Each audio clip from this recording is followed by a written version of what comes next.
Hi everybody, this is Jamie from the Unlikely Homeschool. A couple of weeks ago I had the privilege of going to a women's retreat, and while I was there we played a little mixer game to get to know each other a little bit better. And one of the questions that was posed to me and that I asked others was, what is your favorite book?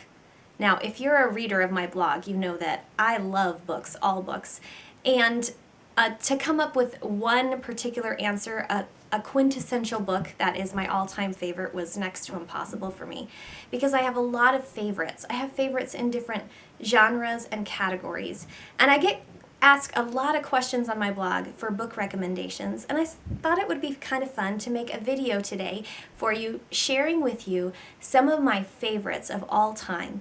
And so this particular video is going to deal with children's books, books that I read with and to my kids and that I use in homeschooling. And then I'll share in another video my own personal favorite books that I've read as an adult that have really helped to shape and form me throughout the years. I'm going to go rather quickly because there's a lot of books to share. So I'll share the title and hold up the book so you can see it. But please be sure to go to the post that will air with this video and look in the show notes, and I'll provide links, titles, and authors for each one of these. Okay, so let's get started. The very first ones I want to share with you are children's picture books. These are books that could be read with preschoolers and early elementary kids. The absolute favorites are The Oxcart Man. And I love this book because it is just really a lovely living literature style book where you get to see the culture and the history and the names, dates, and facts, but in a very gentle way. And the story is just so gentle, and the pictures are beautiful, and it really opens your eyes wide to colonial life, and it introduces a different way of living to children in a really gentle way. It lets them walk in another man's shoes for just a few pages. So that's The Oxcart Man. Another one that is similar but of a different time period is Boxes for Katya. And I came upon this book only about 8 or so years ago, and it quickly catapulted to one of my favorites. It takes place in war-torn Holland just after World War II.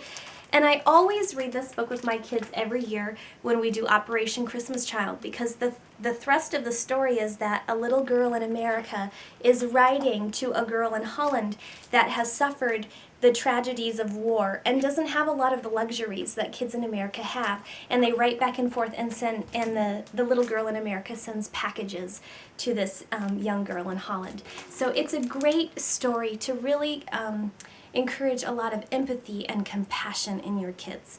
Boxes for Katya. I have two favorite early chapter books for kids. The first one is my favorite kids book of all time, and it's Sarah Plain and Tall. And this is actually the first of a series of 4 books. This is the original, and there has been a movie series that has been made based on these books. I absolutely love this story because I love the simple cadence of the words and just the purity and innocence of the story, and it really opens your eyes to family life and how family life really can be. It sets a wonderful example of siblings interacting and parents suffering through great tragedies but with just grace and love, and so that's my favorite. And then you can go on to read the other 3 books in the series. Another one that I love is A Bear Called Paddington, and this is a book that you absolutely must read with a British accent. And there has been a movie made on this one too. I don't think it stays true to the book as much, but we love this book. I think that it's not necessarily the best well-written book of all time. I think I love it because of the memory that it gives me of me and my children reading it together. Have you ever opened up a book and a memory falls out of it? That's this book for me, because we read it at a time where we just had so much fun with the rich language that's in this book and the British accents and just the lighthearted silliness of the story. So while it's not the most very well-written book, it just holds so many memories for me. And I think that's why books become our favorites, because they're a treasure to us, and they remind us of people and places and things that were important to us in our lives. Moving on, there are some nonfiction books that I absolutely love. The first is a book that we read almost every single Easter season. It's called Journey to the Cross. I believe this book is out of print and can be rather expensive, but you can purchase it used. In fact, I got mine used I cannot think of a better book for teaching children the story of Jesus and his death and burial and resurrection. And it's just a book that really brings a sense of a posture of praise during the Easter season. And I love how it focuses on small little nuances of the story that are often forgotten, but hold so much weight. And so we read it all throughout this. It's kind of, the chapters are numbered according to the days of the Easter season, so you can read it kind of like a devotional if you want, or you can just read it through the season and get to it as you get to it. But this is almost an absolute must every Easter season at my house. We love it. Another series that I absolutely love, and one of my blog readers purchased it and mailed it to my house for me, is My Bookhouse Books.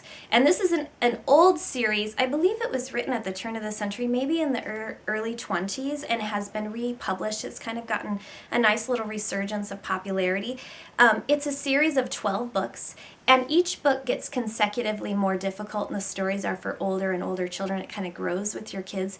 But these stories are so beautiful and just rich in language and culture. It's kind of a series built around the stories of yesterday and yesteryear that you don't often see on the children's library shelves anymore.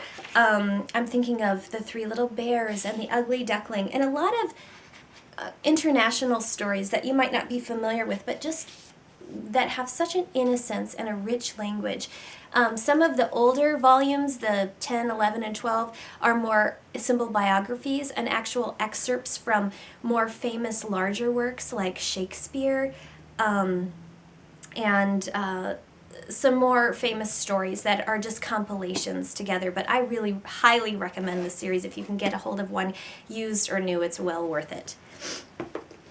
I get asked a lot on the blog for recommendations for kind of for books about body changing and sort of a simple sex education series. And so I have a couple recommendations for that. For girls, I'd highly recommend the Care and Keeping of You books by American Girl. And actually, if you purchase the new ones, the original has been divided into two different books, one for younger girls and one for older girls.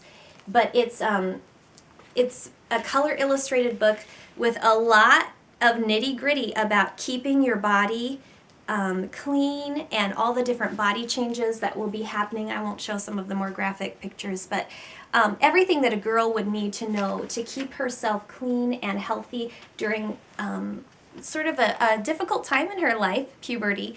I highly recommend it. It comes from a secular perspective, so there isn't a lot of sex education and purity in it. It's more about just keeping your body healthy and knowing what to do when body changes start to happen. Then I have a series that is from a Christian perspective and starts as young as 6 years old, and that's the Learning About Sex series, and it's put out by, well, I'm not really sure, Concordia Press. Yep, Concordia Publishing. And it's a series of 5 books. And actually, these are the older ones from the 1990s. I think I have an older set. But they have since republished the series and made a boys track and a girls track. So this track that I have here is for both boys and girls, but if you purchase one new, it will be separate by gender. This is a lovely book series from a Christian perspective, introducing how boys and girls are different in their physical makeup.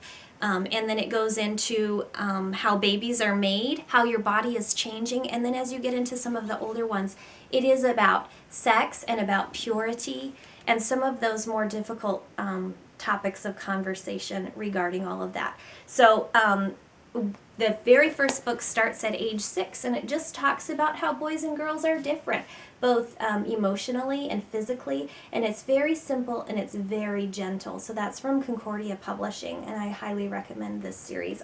I loan it out to just about all my friends. And then some other nonfiction books that we've enjoyed over the years. I'll start first with some that I've enjoyed with my preschoolers, and these are 2 books that I always whip out when my kids are about 4 years old, and I do them in tandem together because they're so very similar. It's Things People Do, and that's an Usborne book, and then a Richard Scarry book, What Do People Do All Day? And these are just great people in my neighborhood style books that introduce you to different jobs of a community and what people do. But each of the books introduce different jobs, and so that's why I use them together. But there's the mailman and the postman and the doctor and the farmer, and of course the Usborne book, The Things People Do, introduce you to a little bit more modern jobs like a television producer and a mayor and a chef. And so I really like these living literature style books to introduce your kids to some great jobs around their community, and we often take field trips in tandem with reading these books together. I have an art book that I just absolutely love, and I know I've plugged a lot in my blog. If you are a mom who wants to introduce art projects to your kids, like full art projects, not crafts, but masterful art projects, but you don't really feel skilled in that area, I'd recommend this book by Usborne. It's the Usborne Complete Book of Art Ideas. Now, Usborne has a couple of different art idea books. I've looked at all of them. This one's my favorite, and I like it because it really introduces different concepts and styles of art and techniques of art, and then provides a step-by-step instruction to actually produce that yourself. But it's more about the process and less about the product. So you're really learning some great artistic skills. But in the end, you have a nice art project to show forth for it. And lastly, I have this book by David McCulley, The Way Things Work. And this is a great, just kind of an encyclopedia of physics. Now, this is not necessarily my favorite book of David McCulley's, but I wanted to show it to you to remind myself, to remind you of the two Davids. I am a great advocate for living literature in education, both for history and science and really content-rich subjects. And I think that every mother who has living literature as her go-to method should have a couple of authors in her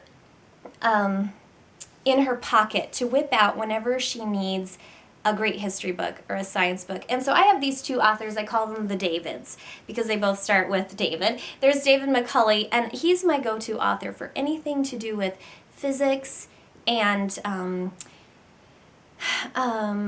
any of the technical sciences. He does a wonderful job. He's the author of the Castle book and what are some others that he's done? The Pyramid book, I'm sure you're familiar with that. But he has a lot of books about the physical sciences that are just wonderful. And then the other David is David Adler, and he's my go-to author for all things history. Without fail, I don't think I've come upon a David Adler book that I haven't enjoyed and that isn't exceptional. He also writes some fiction, so he doesn't just write history, but for the most part, you'll find historical living literature books under his name. Those are some of my most favorite. Obviously, this is not an exhaustive list. I think we'd be here all day if I shared all my favorite children's books, but that's kind of a wide range of different types of books. I'd be curious to know what are some of your favorites. Please leave some comments for me below this video and share some of your favorite titles. Thanks for watching. Happy homeschooling.